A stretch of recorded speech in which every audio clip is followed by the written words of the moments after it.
Fala pessoal, tudo bem com vocês? Bora falar de Bahia 1, Corinthians 1. Jogo duro, hein? Ponto importante e uma arbitragem pra lá de confusa. Ei, Laia, chega mais. Eu sou o Chico Garcia, inscreva-se no canal e vamos juntos. Obrigado pela companhia de vocês, né? Deixa um like aí no vídeo se você gosta dos conteúdos aqui e tudo mais e te inscreve no canal se você não tá inscrito ainda, fechou? Bom, gente, eu considero um ponto ganho. A gente está falando de um jogo fora de casa contra uma equipe que hoje é a quinta colocada, G5. Eu sei que é um confronto meio direto. O Corinthians se colocou nessa situação, né, de buscar e mirar um G6, mas hoje, até por esse ponto, resultados surpreendentes, tá? Acabaram jogando o Corinthians para a nona colocação. Eu não imaginava que o Cruzeiro fosse perder em casa para o Botafogo e nem o Palmeiras para o Atlético Mineiro. Então, esses dois resultados fizeram o Corinthians, mesmo com o empate, perder duas posições. Mas não é sobre isso. É sobre você enfrentar um adversário qualificado, fora de casa, que eu até falei no vídeo pré-jogo. Perdeu alguns pontos em casa, é verdade, e de novo perdeu, né? Estamos falando de um adversário da ponta de cima da tabela, que empatou com o Santos, empatou com o Grêmio, empatou com o Vitória, né, no clássico, ok, mas o Vitória, né, tá numa outra situação e empatou com o Corinthians, né? Ok, eles venceram o Corinthians em São Paulo. Então, o ideal era você, nesse segundo turno, vencer o Bahia lá para, né, devolver aqueles pontos perdidos num Corinthians que jogou na Vila Belmiro, se não me engano, na abertura do campeonato.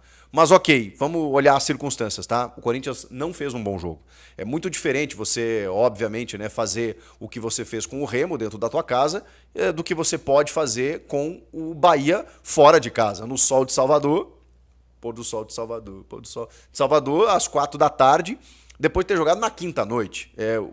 O Diniz não costuma dar desculpa física, tá? Tanto que ele repete o time o tempo inteiro. E nessa eu tô com ele. Eu tô com ele. É difícil mesmo. Tem algum momento que, ainda mais voltando de uma longa parada. Ah, Chico, mas pô, quando os caras estão tem ritmo de jogo, sequência de jogo, você reclama. Quando os caras têm pausa, você reclama também. Não é. É só analisar contextos, né, gente? Circunstâncias. Se você fica um tempo muito grande sem jogar, volta e tem 2 jogos em sequência, vai estourar, não tem jeito. E o Angileri, que já não joga tão corriqueiramente assim, saiu com câimbras, meio que natural. O Bidu teve dores no pubis, né, e aí ele foi cortado do jogo momentaneamente. O Angileri entrou e até tomou o terceiro cartão, tá de fora do próximo jogo. Se o Bidu não recuperar, vamos ver o que o Diniz vai ter que fazer na quinta-feira. O Milanza acabou entrando improvisado. Então, assim, ele tá dando sequência pro time. Ok, o Garro e o Ranieri não jogaram, por exemplo, na quinta-feira. Agora o restante sim, né? O Yuri, por exemplo, também teve essa complicação. Então, saiu de campo meio carregado ali, tomara que não seja nada demais. E aí você tem que colocar isso na conta. E felizmente, né, o Angileri acertou um chutaço, mas assim, maravilhoso. E a gente fala, né? Você corre o risco de acertar. Tem que chutar, tem que arriscar. Defesas fechadas, o jogo tá difícil. Cara, chuta no gol, chuta no gol. Mas assim, maravilhoso. O Ronaldo falhou? Acho até que não, né? Porque a bola foi alta, ele tenta tocar nela e acaba não alcançando. Isso é 7 minutos de jogo. E aí entra em cena a arbitragem do Ramon Abate-Abel. Eu não acho que ele tenha tido interferência no resultado. Óbvio que os torcedores do Bahia, os jogadores do Bahia, vão acabar reclamando porque, pô, os caras tiveram 3 gols anulados. Mas vamos lá, né? A gente brigou por essa tecnologia. A gente brigou para que a tecnologia não fossem aquelas linhas mal traçadas, grossas, numa câmera TechPix lá, com flicada, que você amplia, borrada, um blur que não enxerga nada, com frame da bola saindo. Acabou essa história. Semiautomático, os caras calculam ali já pelo campo mapeado na tecnologia o que tem e o que não tem. E aí... Só que aí ele já tinha parado o jogo para marcar a falta e a falta existiu, né? Então, assim, mesmo que ele não tivesse parado, o jogo tinha seguido, o VAR ia anular o gol. Então, não tem muito o que fazer nesse sentido. Eu sei que o Bahia vai reclamar, mas não dá para reclamar nesse sentido. Aí veio o gol de empate. Aí o Corinthians tá ganhando o jogo, que é o lado negativo, né? Eu tô elogiando aqui a resistência, a resiliência, segurar, voltar com ponto e tal. Mas aí, porra, você tá ganhando de 1-0 na casa dos caras. Os caras estão chegando, gol anulado e tudo mais. Cara, o gol tomado é inacreditável. Porque é um gol de escanteio. E assim, para você tomar um gol de escanteio hoje, cara, assim, obviamente tem mérito, né, do ataque, né, da bola parada ofensiva, do time que trabalha isso, o David Duarte acabou fazendo o gol. Agora, cara, é uma bola que vem viajada, 30 metros de distância. Aí ela vem pra tua área, o cara tem tempo, a bola vem na cabeça do cara, ele tem tempo de escolher o canto, de fazer o movimento e com força vencer o goleiro adversário. Pô, é impossível que você não consiga atacar essa bola. Cara, ok, tem mérito, mas a bola tá viajando muito tempo. Não é uma bola rolando, que a defesa tá correndo de costas, que pegou a zaga desprevenida, que tem um cara mal posicionado, que tá todo mundo correndo. Não é isso. É todo mundo bonitinho, dentro da área, olhando pra bola, o cara cobra, ela viaja, cai na cabeça do cara e o cara faz o gol. Cara, isso o Diniz deve ter ficado pistola se eu conheço ele. Ele vai mostrar esse vídeo pros caras 78 vezes por hora nas próximas pré-eleições. Porque não é possível, cara.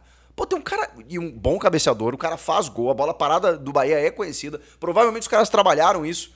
Então não dá, né? Não dá. No apagar das luzes do primeiro tempo você tomar esse gol. Poderia ter tomado outros gols, de outras maneiras, mas esse gol não dá pra tomar. E foi esse gol que resultou no empate do Bahia antes do fim do primeiro tempo.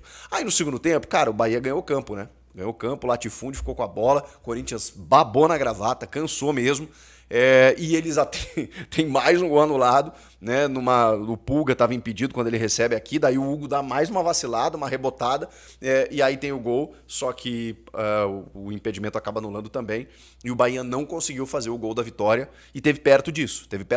É verdade também, e o Diniz falou sobre isso, eu concordo, que quando ele faz as trocas ali, o Zaccaria entra, o Corinthians retoma um pouquinho, né, o controle do jogo ali para poder criar alguma coisa, mas também não conseguiu, nunca esteve perto do 2-1, né, o Corinthians. O Bahia sim esteve mais perto do 2-1, pelo menos na minha opinião. Falo ainda sobre o Corinthians.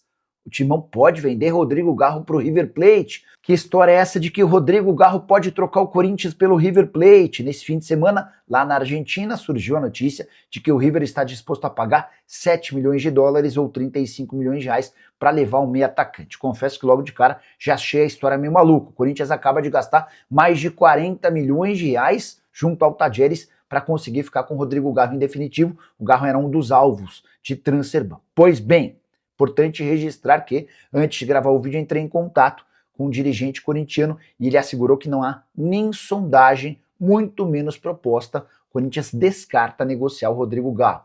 Especialmente por cifras como essas, haveria a necessidade de um investimento bem superior de interessados. Rodrigo Garro, que é titular absoluto, sob o comando do técnico Fernando Diniz.